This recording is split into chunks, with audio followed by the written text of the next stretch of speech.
गेल्या 24 तासात 3 खुनाच्या घटनेने जिल्हा हादरला आहे।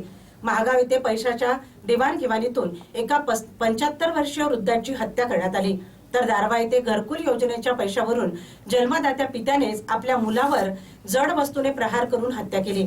तर खंडाळा घाट परिसरात एका अज्ञात युवकाची दगडाने ठेचून हत्या करण्यात आली। दरम्यान तीनही घटनेमुळे पोलीस विभागाकडे मोठे आव्हान निर्माण झाले आहे। यवतमाळ जिल्ह्यातील पुसद तालुक्यात खंडाळा घाट परिसरात एका इसमाची दगडाने ठेचून हत्या करण्यात आल्याची धक्कादायक घटना उघडकीस आली। ही घटना सेवादास नगर येथील शेष शिवारात घडली असल्याची माहिती समोर आली।